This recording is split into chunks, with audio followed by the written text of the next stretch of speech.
Okay, welcome back to the special off edition of Braid More Now Than Ever. I just noticed that the clouds from the cloud world leak through the bottom of the door. Oh yeah, it's a little weird. Yeah, it kind of comes across when you're playing on a bigger screen. I never noticed that when I was playing Braid the first time.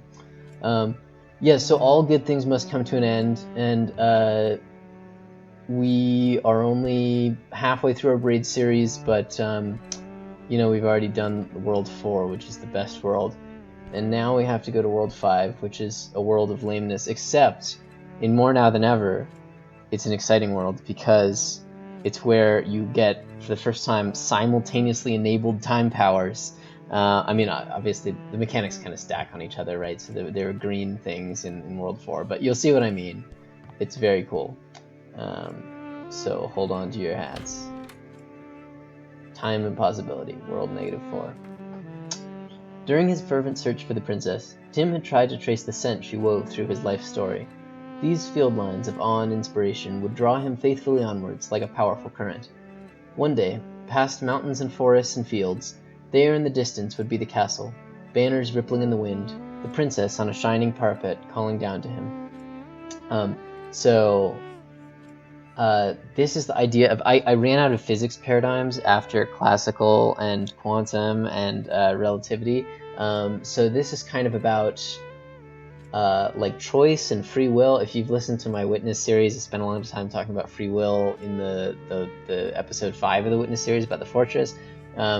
So this section is kind of like that, and it's about determinism in physics and stuff, like the field. I don't know. The metaphor goes places in these next few. But anyways, the mountains and forests and fields are the previous worlds. Yeah. And the snowy mountain, yeah. Yes, the snowy mountains of World The 4, grassy then the fields, forests of the World 3, and then the fields of the very beginning tutorial world. And here, this is like me trying to inject my like crackpot conspiracy theory, which is what causes me to obsess so much of the seasons and how the seasons are going backwards. Because I'm like, people should read the plot of Braid. This is probably a spoiler, and I'm gonna talk about it in my regular Braid videos more in like World 6. But people should read the plot of Braid backwards, starting with World 6 as the first one, and then it proceeds like a countdown down to World 2, down to World 1, which is the twist ending in regular Braid, and then in More Now Than Ever, you're going forward. You're counting up the negative numbers. So anyways, past mountains, like first past the mountains, and then past the forest, and then past the fields, and then you get to World 1, the castle. So anyways, that's that reference. Yeah, okay. I don't know what you mean by spoiler, but I assume you will explain more later. I mean, just a spoiler for my own headcanon of how to interpret Braid. But yeah, that will all be revealed in like. So I'm gonna upload these kind of TikTok style. So there's gonna be like this More Now Than Ever one, and then the Braid one about World. Oh, so it'll be the very next video. So yeah, look forward to the very next video if you want to know more about the true way to interpret the interconnection of the world. I've been feeding you all these lies, like, oh, there's no direct connections between the world. They're all just, it's like Italo Calvino, like they're just different perspectives and stuff. No, there's also a secret true way to read the world, and it's backwards, obviously, because it's Braid. Everything's going back in time. So yeah, I'll talk about that more later. Anyways. But now, adrift amid chaotic gusts of indecision and hesitance, any notion of destiny seems absurd. Could the world have worked out differently? What if he had sailed beyond the map that fate had drawn, escaped the reach of her attraction? What unexpected possibilities lie untasted, so close but inaccessible, in the world on the other side of the glass? So, on the other side of the glass is obviously a reference to that epilogue text where he's looking behind the glass of the candy store and seeing the magnetic monopole and all the hidden things that he hasn't grasped yet. But the more important thing that this is about, the previous text was more paint by numbers, but I kind of actually like this text.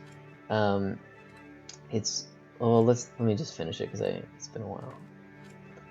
On a morning jog through town, Tim watches autumn leaves swirl between the buildings. Even an influence as slight as his own breath might blow the winds in a new way, push different leaves onto different paths, while he himself, watching, charts a subtly altered course. Is this the unfolding of an immutable history already written, or a branching chain reaction of fresh new possibilities?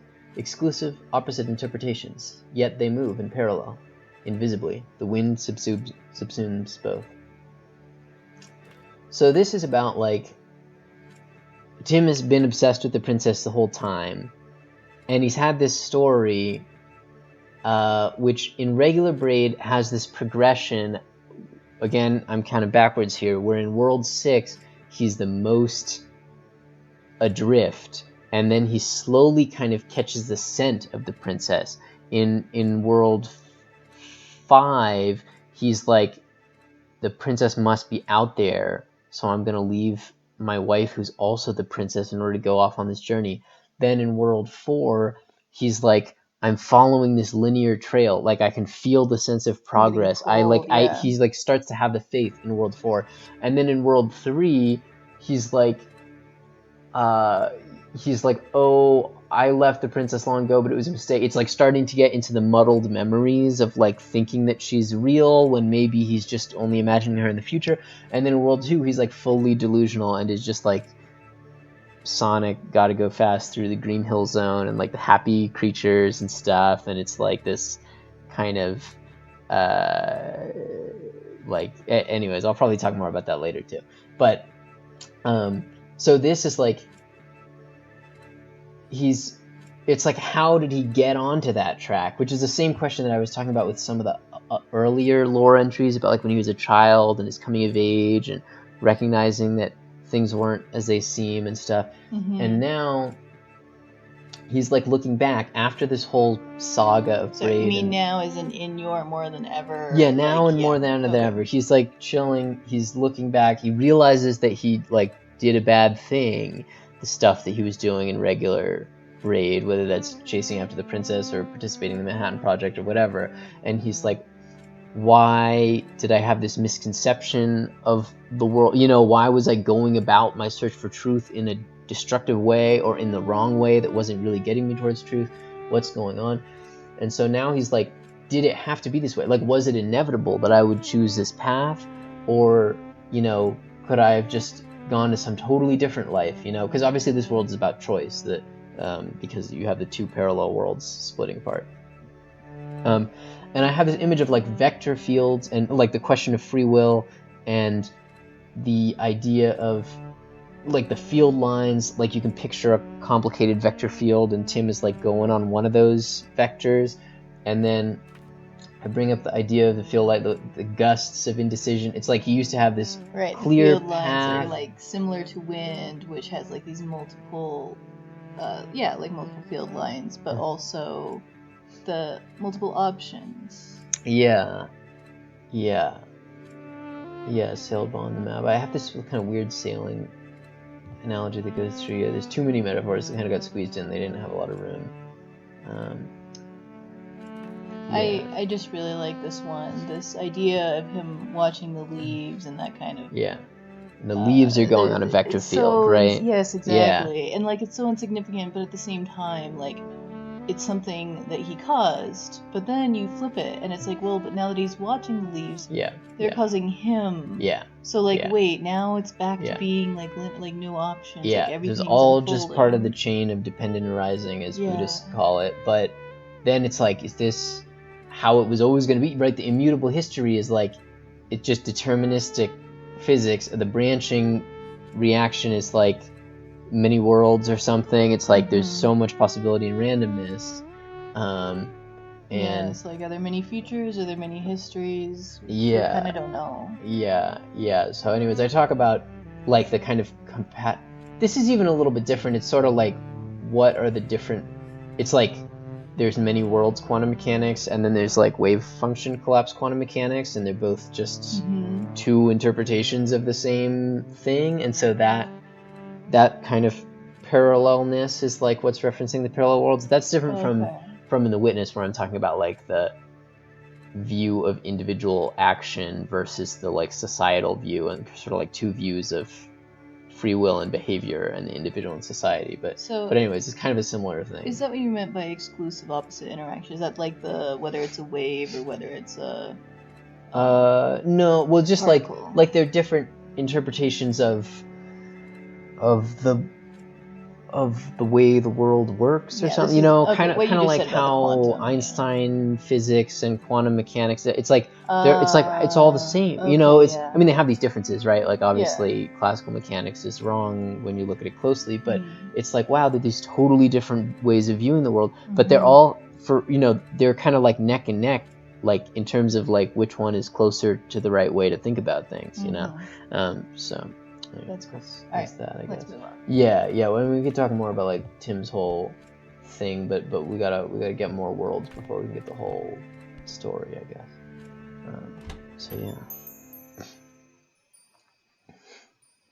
yeah. Tunneling in reference to quantum tunneling? Yeah, I think so. Yeah. Okay. Yeah, because this is really dumb. First of all, you can rise up here and see this sweet roof, and then just die, and then it goes pump, and this is kind of dumb, but I wanted to start off with just that. So of course the mechanic of this world is the whole like rewind, and then Tim goes forward, that he just replays your actions, right? And this is this dumb thing where you just gotta bop the heck down there, like through the through the thing, which is like totally hacky, but that's just I didn't have a better. I think in the pit there's also like a non-puzzle. We literally couldn't think of a better puzzle. Yeah. I think so. Also, like we were out of puzzles. This was put together by Not Great, or at least mostly, and it was such a beautiful. I don't know. It just looks really good. But anyways, you can bop your shadow down there, and this. So it's kind of like, it's not like this is such a brilliant puzzle, but I like the narrative of like, it's like in the Prestige. Of Tim forcing his other self is like condemned to get bopped down there and sit in that like little kind of swampy grass down there, and he kind of sighs, it just is over him, and I don't know, I like that story of, I mean, I said earlier that the puzzles where you have to kill yourself in Braid are such top tier puzzles, but it just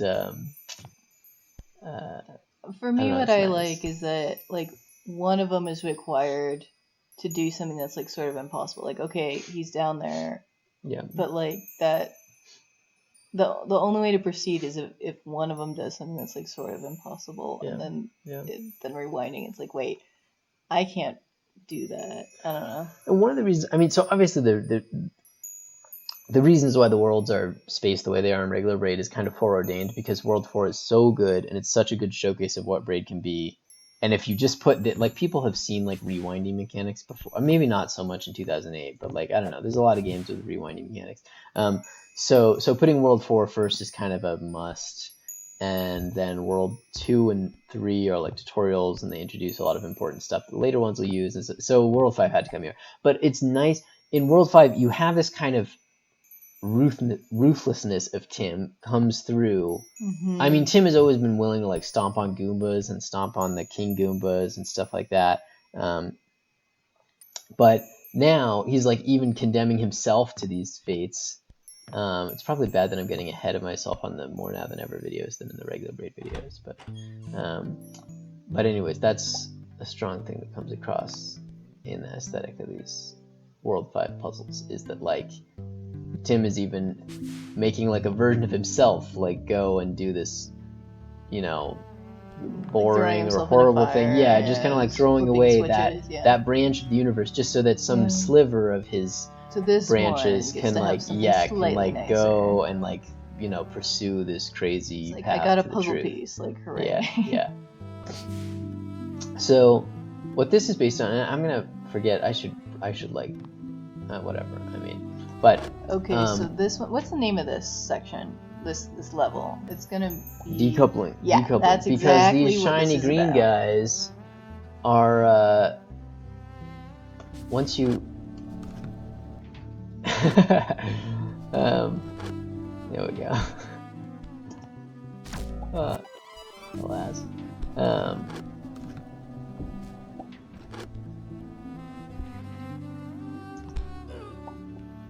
Alright, so both of your shadows are going to do that. Oops. Oh. That was foolish. Anyways, there's a lot of like confused Goomba coordination here. And you have to like time this to when the... Yeah, you have to like time it to the exact moment when the Goomba comes out. So let's see. Nice Goomba on Goomba action.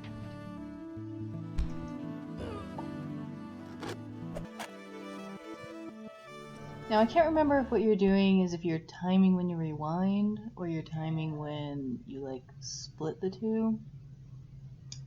Yeah, because he normally... This is just like how you can desync everything using the green guys in the cloud in the World 4 levels, because the green guys just walking back and forth regardless of where you're standing on the screen. Here, they'll mess up your plans to... See, this guy's jump is going to be off now. Okay. So you can't rely on the cannon firing. You have to go based on the Goomba hitting the side of the box. All right, but this is the turn. Oops.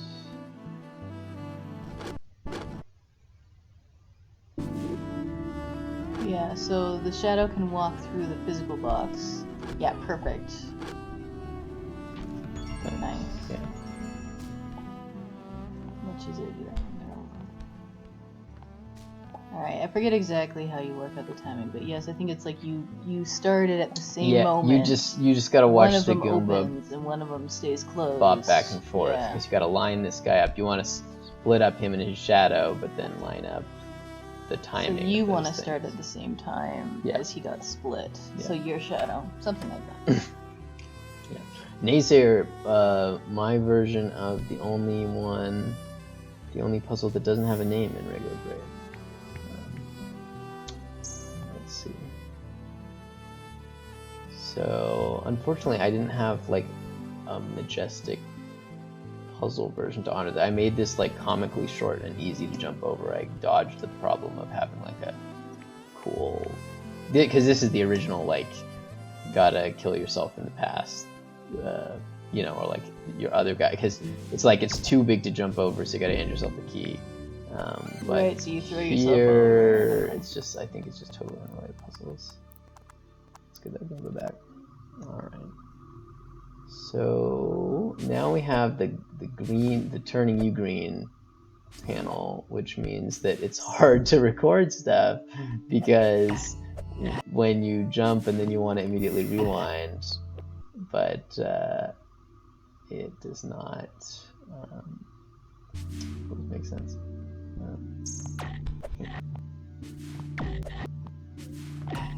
So the situation with this is that you think like, well, this is easy. I will just leave him down there, and then that's funny, and get that. But it doesn't quite get you high enough. He needs to jump off a Tim who's already hopped into midair.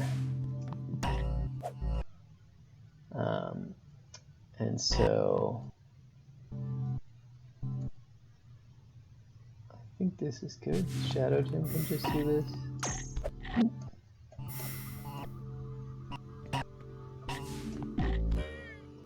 Ooh.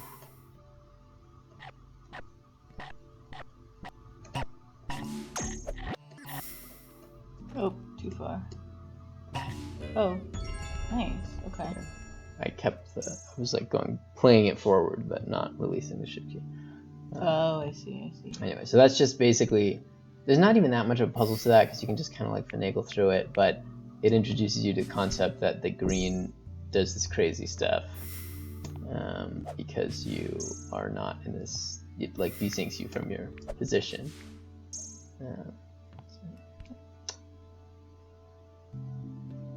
All right, and then this is a crazy bunny again. And this is like the bunny will run out to you. In normal Braid, this involves passing yourself a key in some other way.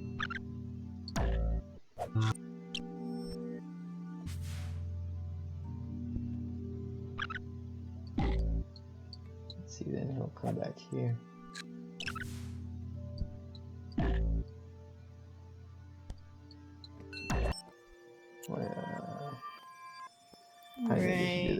Okay, so you want one shadow to pass the key as far over as you can. Then you want the second shadow to pull him to the right or to the left. I guess to the right, because that would be past the key. Yeah. That won't necessarily help, though. That'll... You can run further. That'll be good. Oh! No, okay. Yeah, no matter what, he'll wake up. Okay.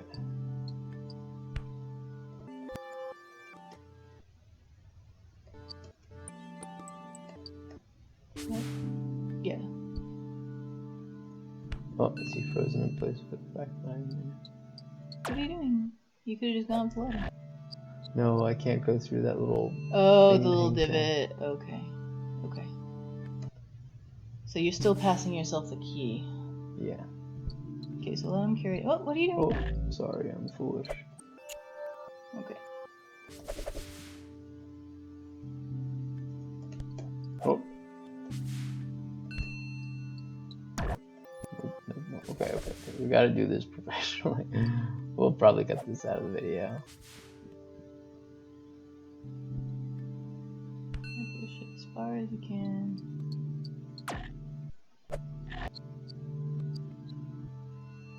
But then I think... Okay, so... Wait. No. Just... Okay, yeah. Alright, this is complicated. Alright, so you gotta... What are you doing? Can I just do this, or is there something I'm missing? We can't walk through there. I know we can't walk through there, but we can put the key right next to it and then draw the... Can the bunny not walk further to the right? Yeah, the bunny can't walk outside. He always stays under there. He doesn't come towards you? Yeah, see, he can go past it. Yes. Yeah, so just pull the bunny to the far right. Yes. But I need to leave the key there. Yes. You see my mistake? Okay, just do that. Oh shit, sorry, I pressed the shift key twice. Alright. Okay, so you're drawing the bunny over there. Now he's gonna come get me. Cool, that's as far as the key can go.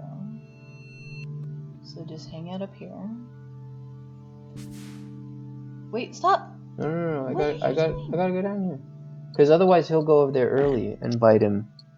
This is part of the trick. If I just go down here, then the bunny will spot me. He'll hop over there and get me part way through. Now I gotta go through this whole thing. Yes, it's like a complicated multi-step kind of thing. So now I gotta lure him over here. Yeah, that's what I was gonna say. Why did you drop down the first time? But because if I lured him over here at the same go, then he would have killed the shadow guy and the key would be over here. I wouldn't be able to pick it up. I've got to go around this side and pick it up. Yeah.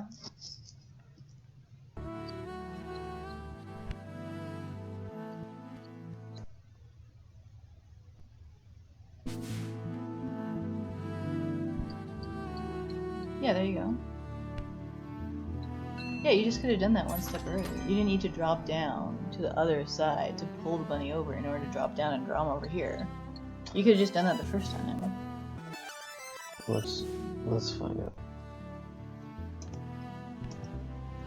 Okay, so what I would say is drop down, push the key as far over to the left. Now this might not work. We might need one extra step. Let me just see if I can race over here. Cool, great. Oh, good. Then go do that. Okay, now my shadow can drop down. Over here, bud. Come on. That's as far as you guys are. Yeah. And I should have given myself more time. I might fade out. But see, you just need to do that once. You need to That's true. You need to do that twice. Nice. Okay. Yeah. Well, that's the final cut then. Okay, I did a version of that. It involved a lot like more multiple steps. Walking to the other sides and things like that. Just trying to be on the safe side. Alright, but now the fun begins because we've got our friend Faithful Companion, just like Fickle Companion, the original companion key, and then Agile Companion, which is the version of Faithful Companion in World 4, or in whatever, in the previous World of More Now Than Ever. And now we have finally our full-on faithful companion key. And the joke here is that like it's this impossible fickle companion situation where you can't take the key backwards, except there's no goombas, and you're like, what's going on? Like, how will I ever get this key figured out? But actually, it is very simple because your shadow guy, the way that the time mechanics work is perhaps a little bit bugged, or I don't know. The shadow guy just doesn't care about this whole back and forth thing. I mean, it does a little bit. If you step back in time, then that key's going back to where it was. You recorded your guy. Yeah, but as long as you're, yeah, exactly. But like, as long as Tim stays still, then everything, everything's fine in parallel universe land. The x equals t thing either, doesn't apply in parallel universe land, or else we just, So there's that. Again, I like the theme here of the alternate world being able to do things that you can't do. Right, this world is even more fun, but we gotta go back and get that puzzle. Why did you just go in there and be like, just gonna check this Because out? because the key broke. Oh, I guess I could have just walked past it before. Okay. Oh yeah, you could have just zooped it back. All right, so this is very tricky. This is like a classic coordinate with yourself kind of thing. We may not be able to solve this puzzle. So this is like, you got to be down here to be holding it for the guy. Right, you can't walk past there. It's like a tiny little nook. Someone can come pick it up, but you can't go any further. Yeah, and then you gotta use it to open it here. For the next guy. Somehow go get it from yourself, and then go and open that. Get everything. Yeah. Just pretend you're walking forward. Yeah. All right. This is not gonna work first try. It might. Okay, so be closer because you got to pass yourself the key. Keep going back. Yeah, but wait, there's only one key. See, I'm still gonna be holding on to this. So, but I have to walk forward a little bit. There, you've dropped it.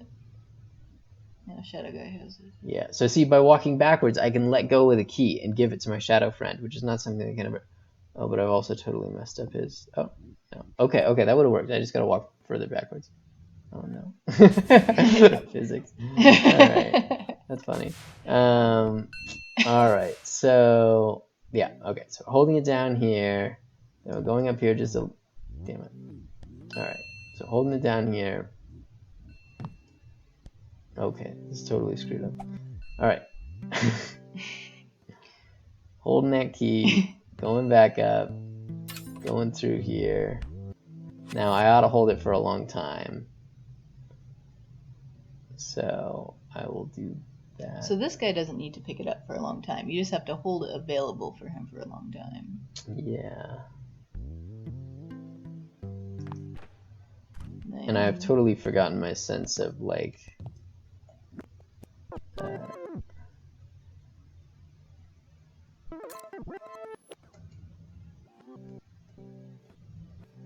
Okay, play it.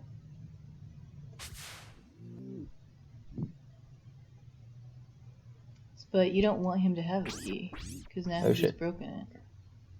Right. Okay, so you have to you have to like, oh man. You gotta leave it here somehow. And oi. This is tough. Alright. The obvious trick is that, so you go up here and get this key, Shadow Guy's doing that, and then you want to step back in time and have the key revert to its position here.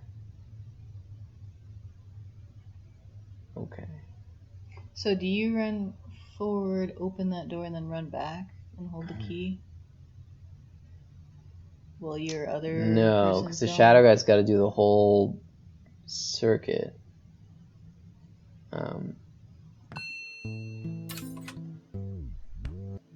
No.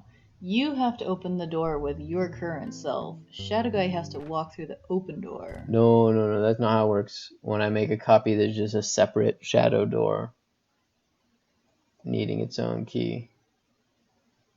Right, because, okay, yeah, that makes sense. Okay.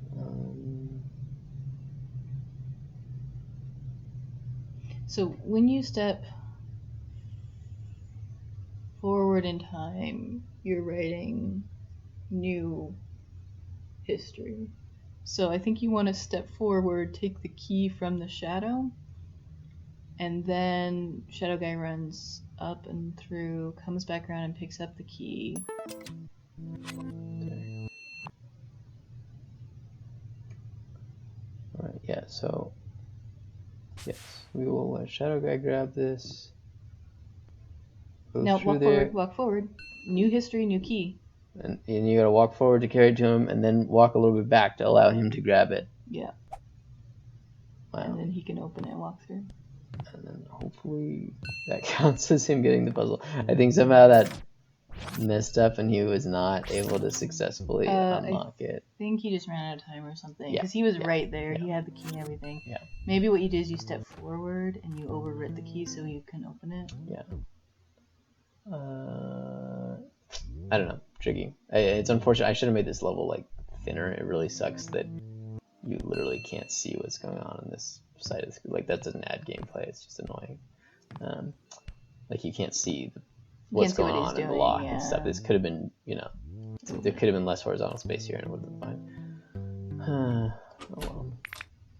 Anyways, on to some more fun puzzles that are less about. This is why I hate World 5, because there's all this fiddly cooperating with yourself, and inevitably when you like take that to the next level with more now than ever, it's like sort of interesting, but also becomes a whole nother level of fiddliness. But then you add clouds and everything becomes great again. We have another key here? No, that guy's just getting murdered with all of it. So again, the whole x equals t thing is not. I mean, in a way, this is what makes sense, right? Because when you're when you're frozen in place, then time is stood still. If you were looking at some other universe, you wouldn't see time. Like even if he was experiencing x equals t, the whole point is that like it doesn't.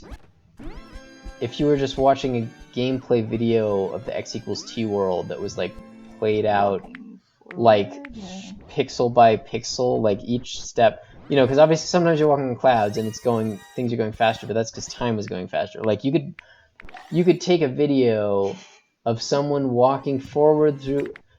This is hard to express.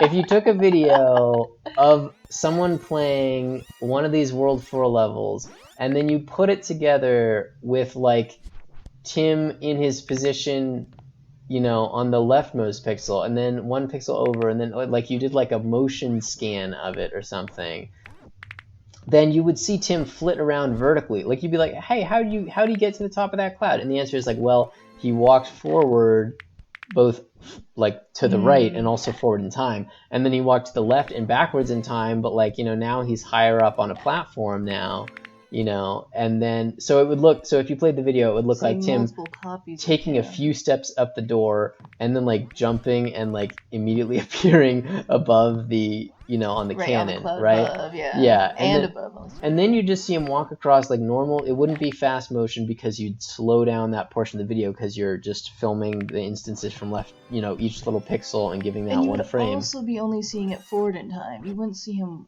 going backwards. Yes, exactly. So that's why he would like magically appear on top of here. You wouldn't see walking down there past the little pea piranhas, because then nor would you see him walking leftward. You'd only see Tim just marching forwards, occasionally transporting up and down, like magically, and then you would just go through the whole level. There'd be no sped up or slow down or stopped music. It would all just be the music playing normally. You know, like this is like the experience of watching this from the outside as someone who's not Tim, like watching a parallel universe, is just like it's like how you'd have to cut the video so that you just get the continuous normal speed song playing through the whole game, you know?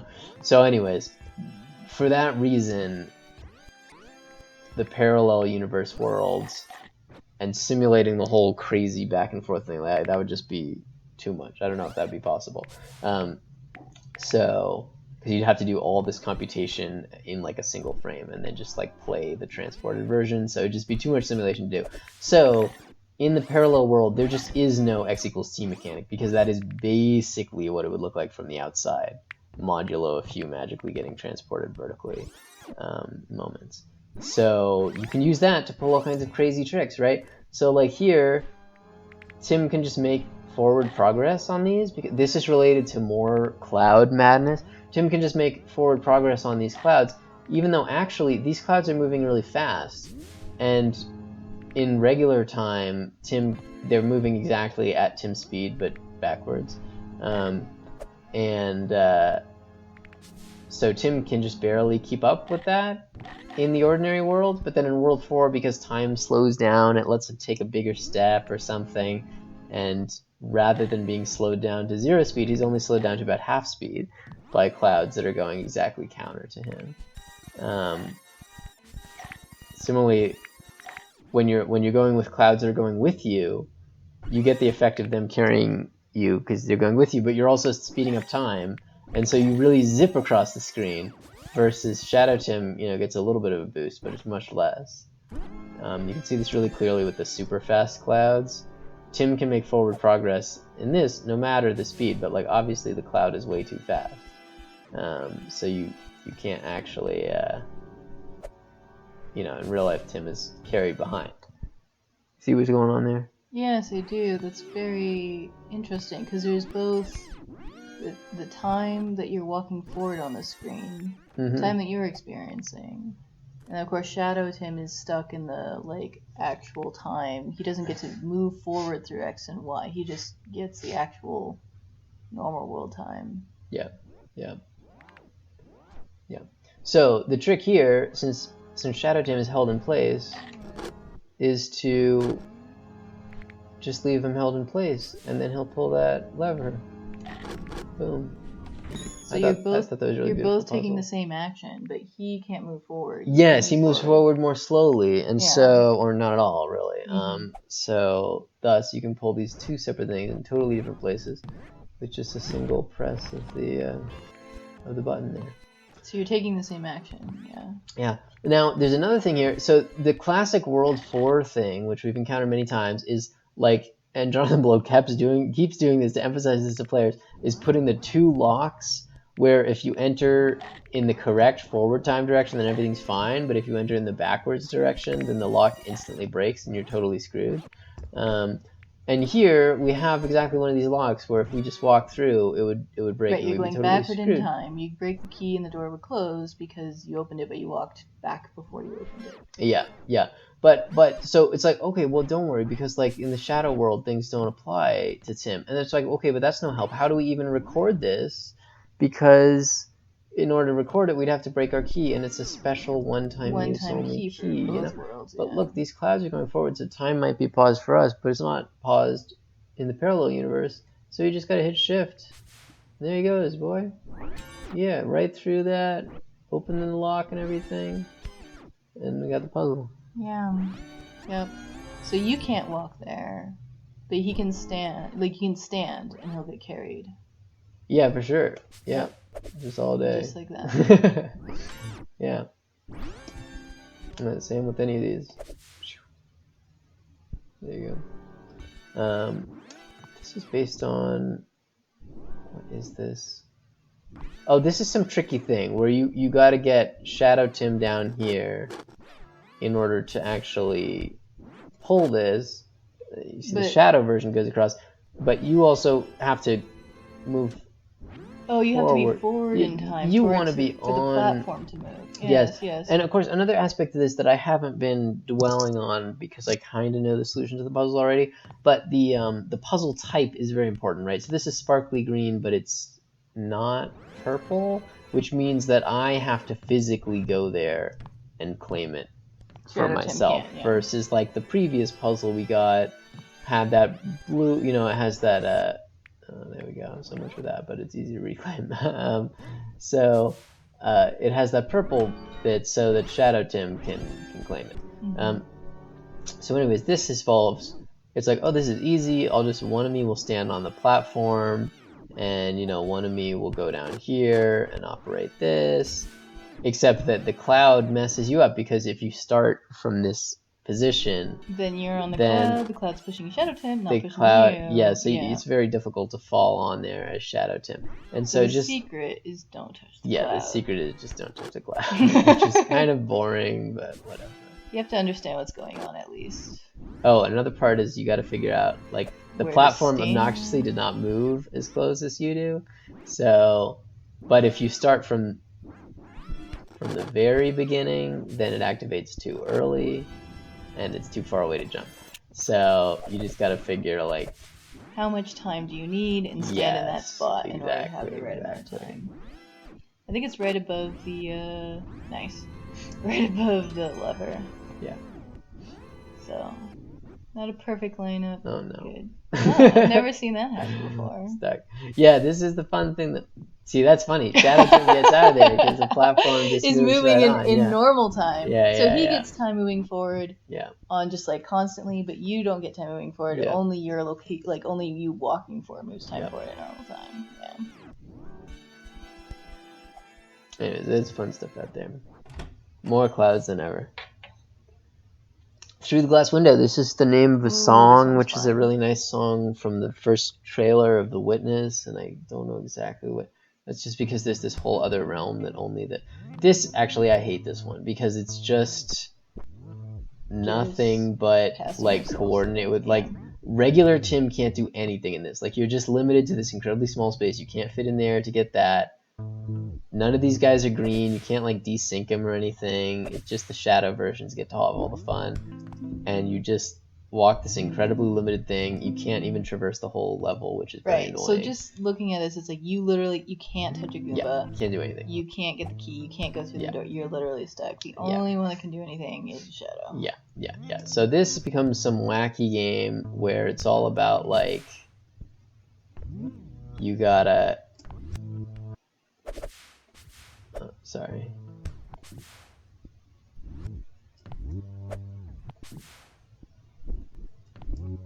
Right, so he can't jump on real Goombas, you can only jump on Shadow Goombas. So you have to time it as if things are moving forward. And then you also have to press the lever when you get up there. What are you doing? Oh, is he gonna try and bop him? Oh, that one. Yes. And then the funny thing is that there's a door here? Or no, it's pressing the levers. Do you press down or up? I think you press up. Yeah, I think so. Yeah, Let me just so you have to so jump over top of the door in order to press the lever. Yeah. So I have this ultimate troll. I could have, or NSPC did, the author of this puzzle, where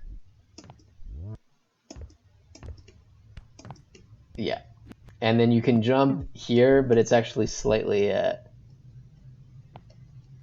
you gotta start at the exact right. So you have to go underneath and then. Yeah, there you go. Nice, yeah. And then it doesn't even open the door, right? Yeah, you're right. It's just this unrelated thing. Okay, so then next we have to get the Goomba to not fall in the fire, right?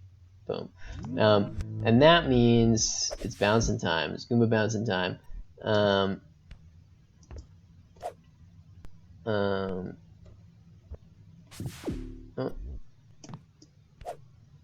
Okay, bounce. There we go. So you just do a single little bounce here. A little Shadow Goomba coming through. Gonna get that key. There we go. We finally get to do something. Oh my god. Okay. Finally get to do something as Tim. Okay. And then things are kind of unlocked. And then it's just more. This actually is less hellish than I was imagining. Then you get one puzzle just as like a partway through, like, sorry you had to sit through that kind of thing. Alright, but now there's a real mess. Okay, this guy, now he's shiny purple, so you can't desync him. And this has this, so this is interesting, because now real world Tim can really start to do something, because he can move the Goomba back and forth, because the Goomba is locked to its world 4, like, X equals T presence. Yeah. Shadow Goomba and a regular Goomba. And so this becomes this crazy thing where, fortunately, I don't, or NSPC didn't make it so they have to do any sort of like total craziness. You pretty much just have to have the Goomba in this corner here. Right. But you got to go around here. And then jump on the Goomba when he's totally there. Yeah, and then bounce across. And then you just gotta like be bouncing forever and just hope to God that you don't hit those little things. I think in the original NSPC puzzle it was like much easier to fall through the cracks, and so there were some platform improvements to this. Let's see if we can do it. But yeah, that like the platforms used to be much smaller, so you actually needed precision hits. Okay. Oh no. Okay, yeah. See, this is the kind of thing. But whatever, we'll just assume that we got it. Oh my God. Yeah. Oh no, it's not complete. Gotta have it. All right. Chromodynamics. Chromodynamics named after quantum chromodynamics, which is like the study of the strong force and the quarks, which can be, there's like up or down quarks, but they can have different colors. There's red, green, and blue, and like the study of how the quarks interact to create the different larger particles is called chromodynamics, because it's a study of these three particles. And here, in order to celebrate, it's like celebrating that same thing because we have three different colored guys. We got the regular guy from the blue intro world, and then the green guy, and then this guy who slides off for some reason. Yeah, so this is very funny. So the green sparkly guy is the easiest to kill, as we remember from the original green sparkly world of Braid. Just gotta hit him, doesn't matter if you rewind or any of that. Yeah.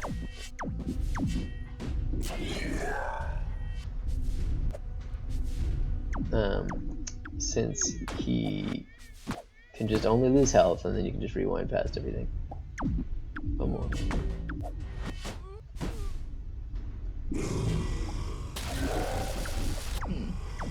I'm bad at this. This is why I can do the speedrun one, but at least I can do this one. And then this guy, the shadow guy, of course, you can only hit him with the shadow, and not the real one, which is interesting. Especially since you have to hugely conserve these. Get that guy out of the way. Hit it and go the other way. Yep.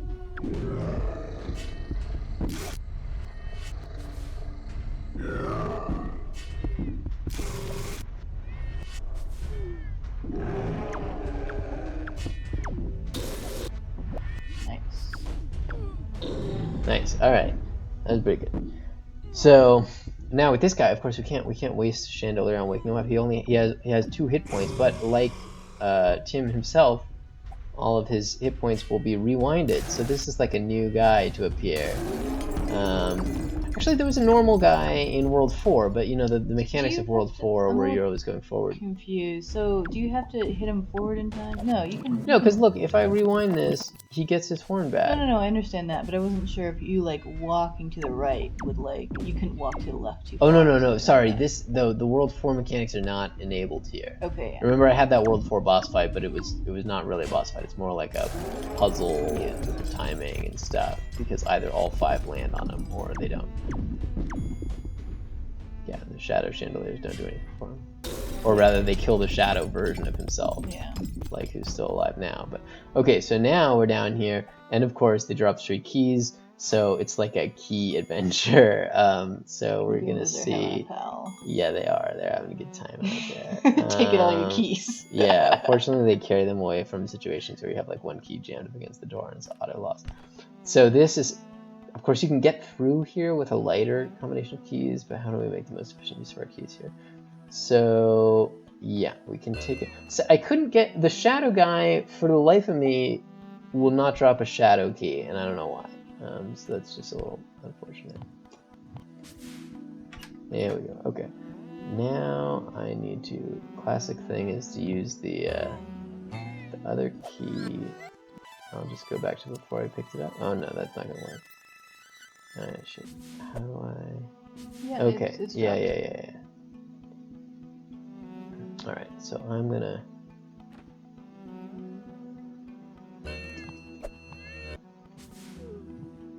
Nice, okay. So that is accomplished. And then using the fragile key to just open this door, because we gotta get access to the fragile lock. Right. which is a freebie. Just easy. There it is. And then if you do everything correctly, then you have 1 key left over to get this puzzle. And but of course you have this little doorway in the middle here. Block. And in order to lift that, you're gonna need to cooperate with yourself just a little bit more. So I think it's 2 doors, like this. 1 key. And rewind to where you had the key. Yeah. Believe it or not, most Braid mods have far more of this whole like key and lock shenanigans.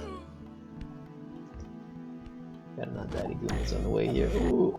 And that looks like it was probably too... Not far. Like you need to be a little closer to the side. Yeah, that makes sense. So you want to be halfway. So, because you want to give him time to go up there, you want to give yourself time to run back. Yeah.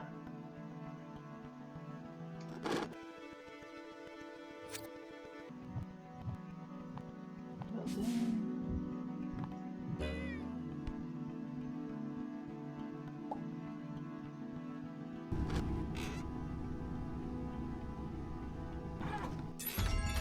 There we go.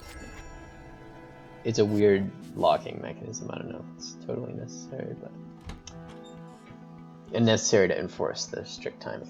Alright, the swapper. This is a puzzle that I came up with, and I'm really fond of it. And we've abandoned the X equals T stuff. There'll be more mixed all the puzzle worlds together in the future.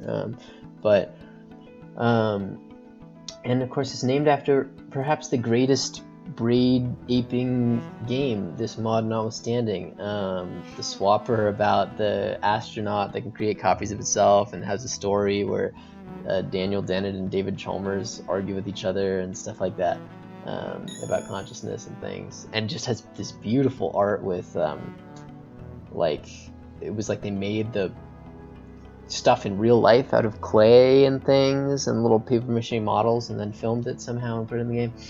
Anyways, so we got our fragile key. We just got out of the Chromodynamics box, and so we're fully familiar that with this fragile key, we'll just, you know, there's no way out, right? That's it.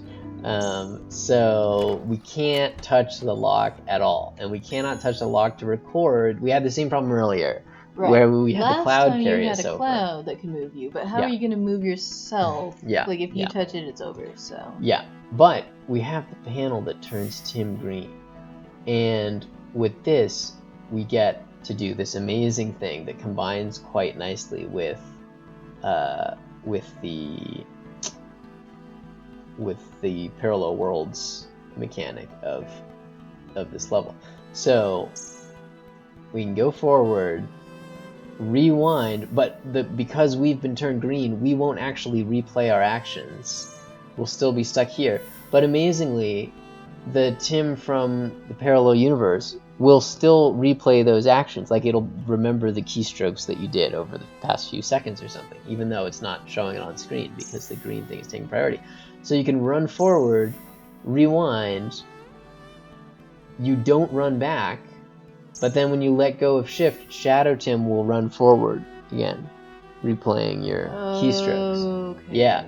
Right, because you're green right now. Yes, so it holds you on that platform. All right. Okay. So there's kind of a double puzzle here because it's a hard concept to get, but it's one of these like delicious Brady moments. So go forward, rewind a bit, and then boom, he opens it. And I've never even stepped outside there, but there he is, Shadow Tim, no longer consigned to a life of living in the muddy muck or falling into the spikes, but actually exploring uncharted territory that real Tim has never been to.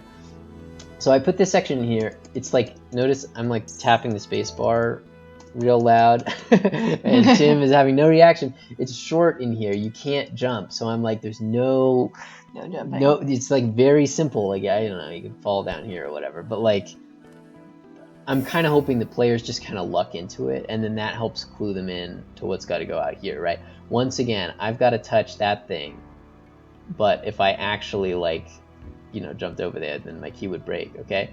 So what you got to do And now you might think, oh, this is easy. I'll just jump and then like rewind myself in mid, because in the shadow worlds, let me just go back here. Complete actually, the arc in the shadow world, but don't yeah, complete the arc. The in very real life. way that I opened that purple puzzle over there is like you do a little jump, but then you rewind before you're done, and Shadow Tim will just carry out the physics. So there he is all the way down there. You know, that's the classic method. You never do that. He doesn't. And yet, this green thing, even though it gives you this amazing power to have Tim run forward like that, if you do a little thing and then rewind, it doesn't work. Like I can jump and immediately head shifts, and I still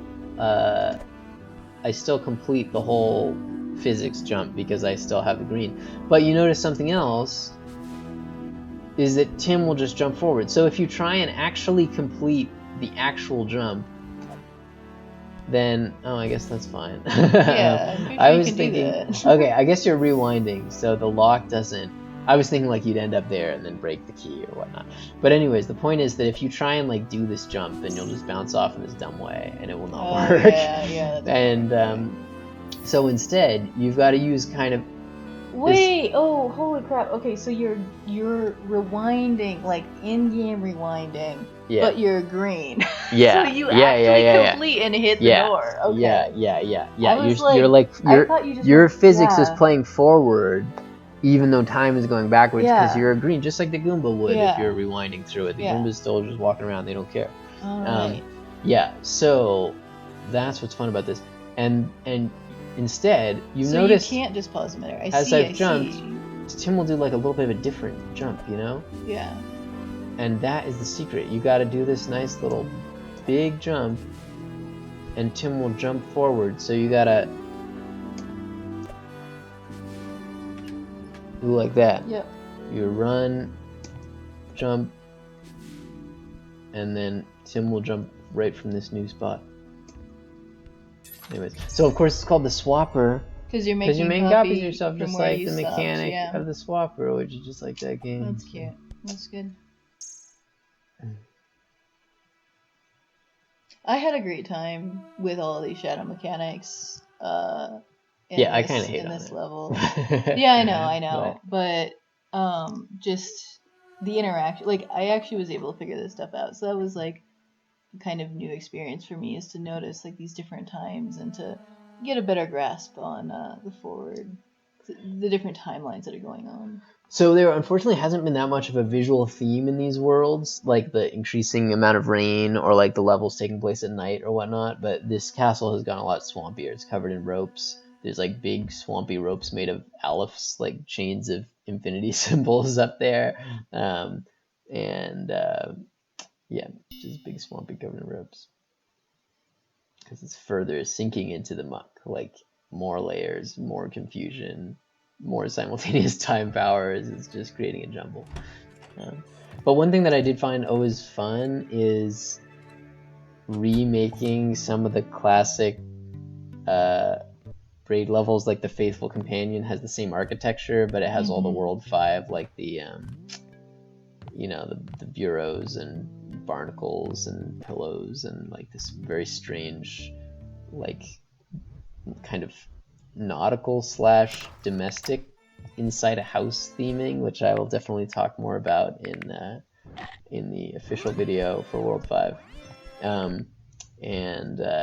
Same, of course, this cloud thing is like it's like the same level. Like I took the way I made these is I took a copy of the original level from World 4, enabled the different time mechanic, and then like pasted over all the art, or rather, in this case, Mucus Friend and JK7201. So things have been moved around a little bit, but I definitely did the remapping of the art for these. Originally, these were like in World 4. But World 4 is so rich with stuff that I was just like had enough World 4 puzzles, and then I was like, oh yeah, I'll cram all the multi-time abilities in World 5. That makes more sense rather than have the World 5 stuff show up randomly.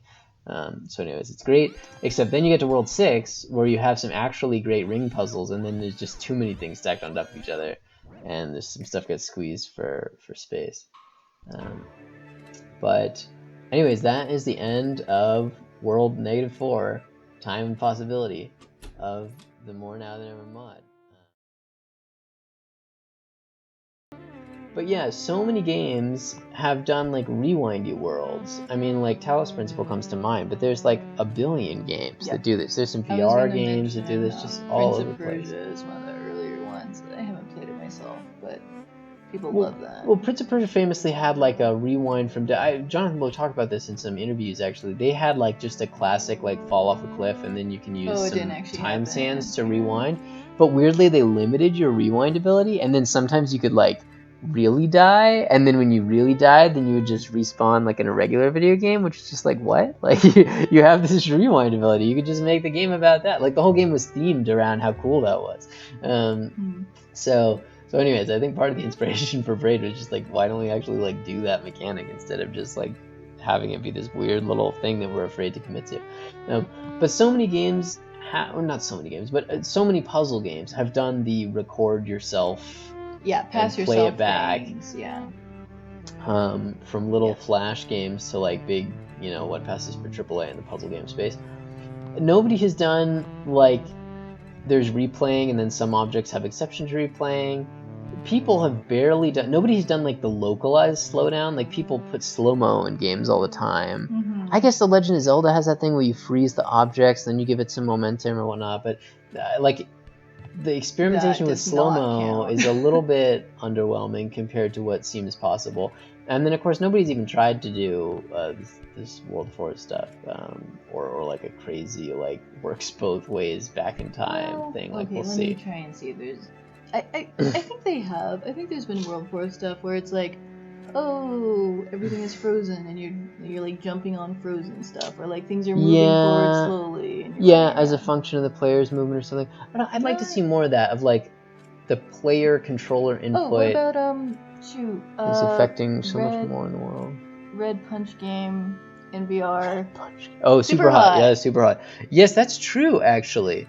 Wow, when people said it's like Braid with guns, I always just you forgot. I kind of forgot. Yeah, I was like, oh, of course it's this one's for. Yeah, and Super Hot's great. More games should rip off Super Hot. Anyways. Mm-hmm. Yeah. Or like a game where, I mean, just trying to take the World 4 thing on the road in 3 dimensions. So like you're navigating a 3-dimensional space, and as you do that, the world is like going into different states.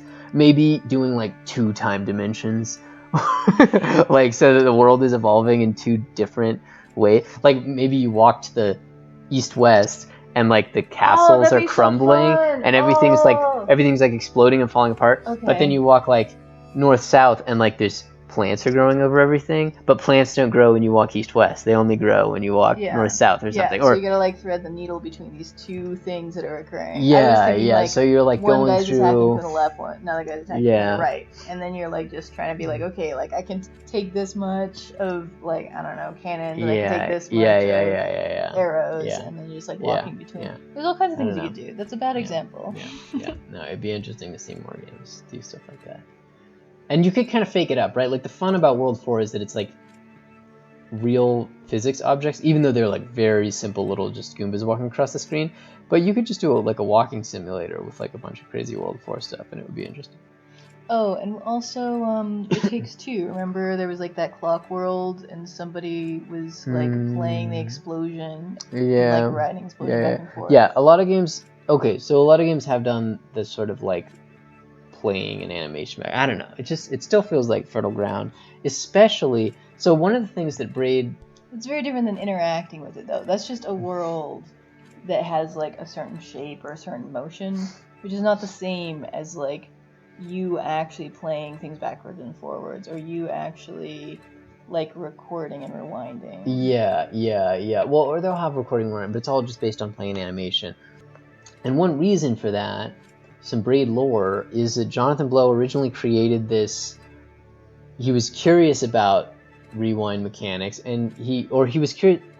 This is kind of a long story, but he made this prototype game called Oracle Billiards, which is like a game of billiards / pool. I'm not sure if those are 2 different games. You know, where you're pinging the little 8 ball around, trying to get it in the corner, and.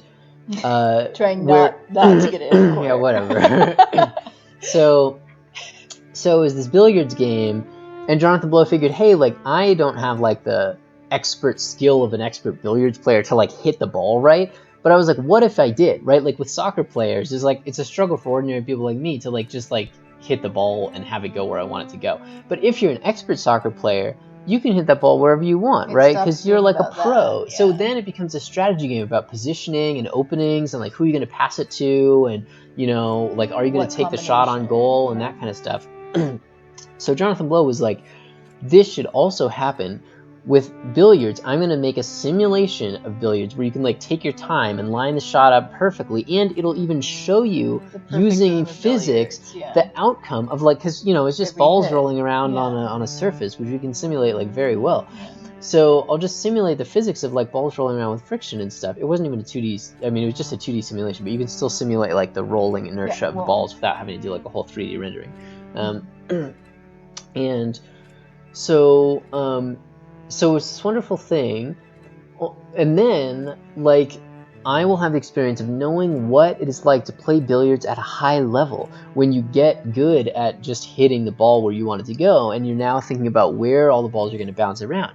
Except it turns out the billiards at a high level is super chaotic, because if you make even tiny adjustments in the initial condition of where the ball is aimed, the slight angle that you put your stick or whatever. Yeah, when the balls bounce off each other, it's incredibly sensitive to the exact angle that the balls hit, which way they bounce apart. And so after 2 or 3 hits, even if the entire board is totally configured in a different situation. So all these movies where people are doing this super strategic stuff with billiards or whatnot, the conclusion is that it would appear not to work that way. You can for a single hit, or maybe a single ricochet, or stuff like that, or bouncing it off the sides. Right, you 2 can or 3 bounces. You can do pretty well. Then a slight difference in the first one can't minutely control the third one. You can only do 100 or 20. Yes. So you have all this blooming chaos, and high level billiards probably relies on things you hit hit ball A, and to hit ball B to hit ball C into the net is never going to happen unless you're going to do something ball C is actually going into one of the corners, and so it gets funneled in there by the walls. So there's something to kind of bring some of that chaos back in. Oh, that's sort of interesting. Yeah. So who knows? I mean, I don't want to totally shit on expert billiards players, but the point is that was the opening thing that then led to the development of Braid, because he was just calculating the physics of the billiards every frame as you change the strength of your billiard shot, and he was like, this is way too chaotic. Making a game about time seems interesting, but I've got to simplify it way down. So what is the simplest game that still has physics on it? You're not just walking around top down Legend of Zelda swinging a sword. And of course it's a little platformer. So that is why Braid is a platformer, is because you need something that's simple. Otherwise the complexity of random shit exploding and falling over and stacking up boxes and stuff fall differently every single time. Yeah. It makes it, you can no longer have this kind of strict logic experience, or things moving in exactly the same parabola every time. To make it easy to think about. And also probably recording and rewinding. I feel like it would be difficult to record all of this all the things. I don't know, but anyway, so you were saying we were talking about the possibilities for future games, and I was saying a lot of games have done playing back and forth in animation, oh no, the ship in God of War blew up and all the little planks of the ship went to smithereens, but rewind it where the goomba bounces, and all of those recording worlds or whatever, it's I'm not actually interacting with the world. It's a static thing. You're just changing things from state A to state B. That's why to me it's just a regular level. It's not even really back and forth in time. But I think it would be pretty badass as a fancy next gen game type thing to have a real simulation in a 3D world of, and of course it couldn't be it couldn't be a puzzle game precisely for that reason. It'd be too complicated. But in a game like Super Hot, right, the guys explode and the little smithereens go everywhere. It would be interesting to have weird slow-mo localized time powers and parallel worlds and things like that applied to a crazy fluid dynamic simulation or something where I don't know. So no, I think there's definitely lots of games still out there. Speaking of lots. So anyways, that's a nice interlude about the origins of Braid.